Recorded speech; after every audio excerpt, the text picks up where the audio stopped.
just check the circle of your friends. The people around you, the more time you spend with them, I don't care who you are, you're going to become like them. We're not talking about acquaintances. We're not talking about friends at work. We're talking about our circle of friends. The friends in your life are shaping the future of your life.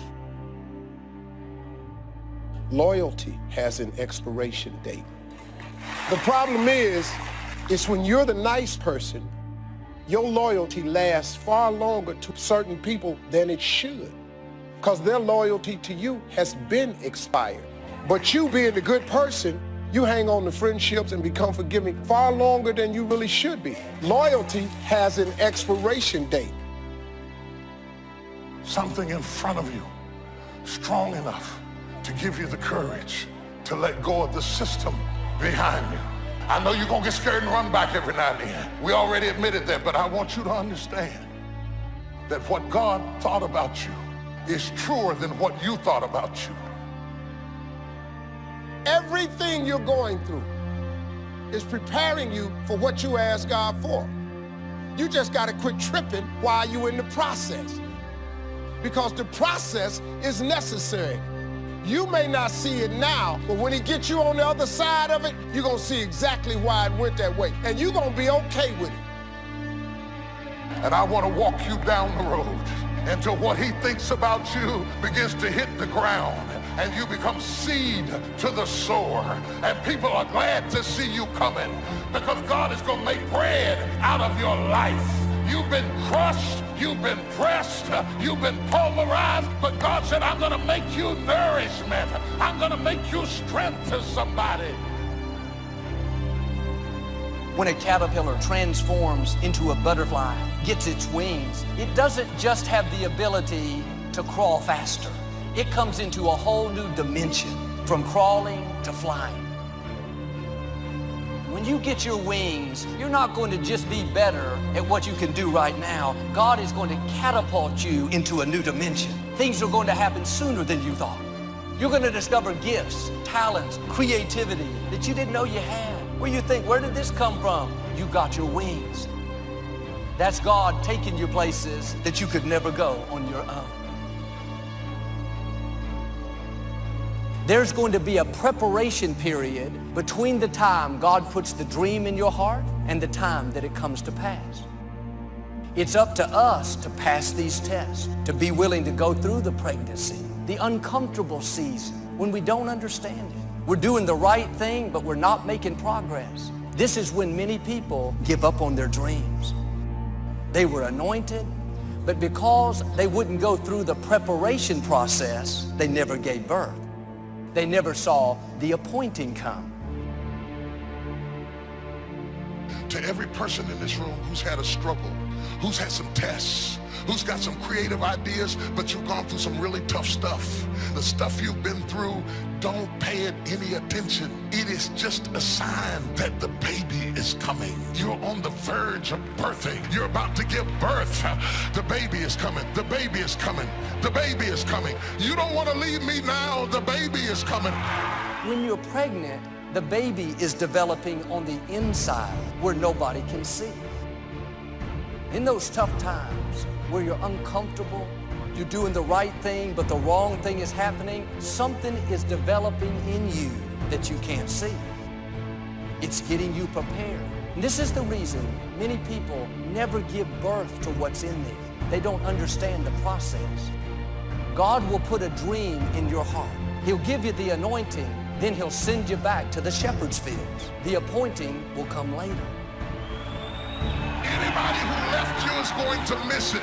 They're going to miss the greatest part of you, the greatest part of your destiny, the greatest part of your creativity. It took everything you went through yesterday to get you ready for what you are about to do today. You are standing on the verge of a great awakening, or you wouldn't be here. If I'm talking to you, make some noise in this place.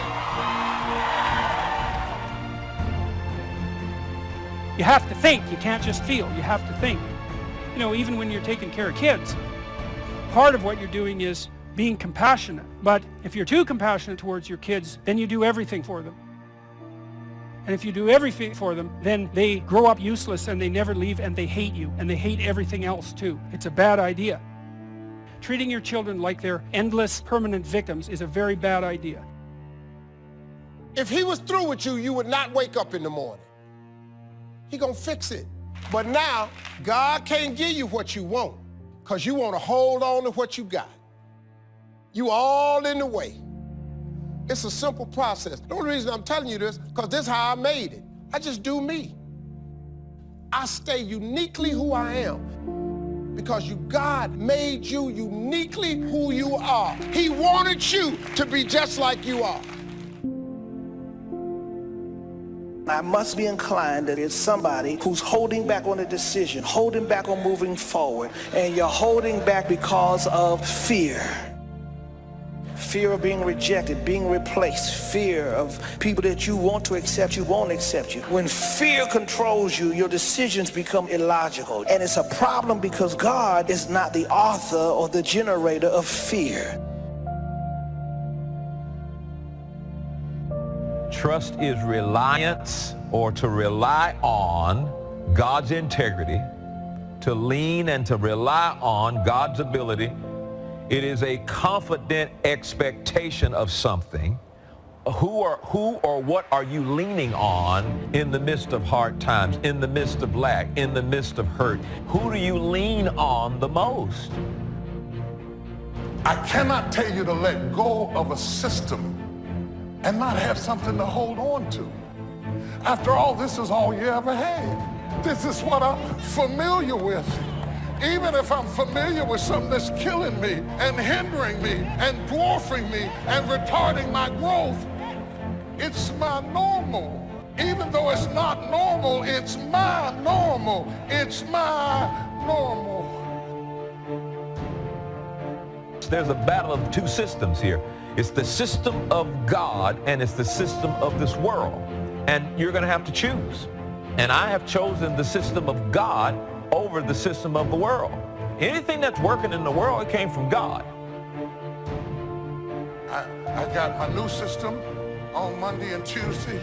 And Tuesday night, I relapsed and I got my old system. And Wednesday morning, I say, no, we're not going together no more. And I put it down, and I go back, and I get my new system. And then some scares me, and I go back, and I get my old system, until finally I develop the ability to trust my new system.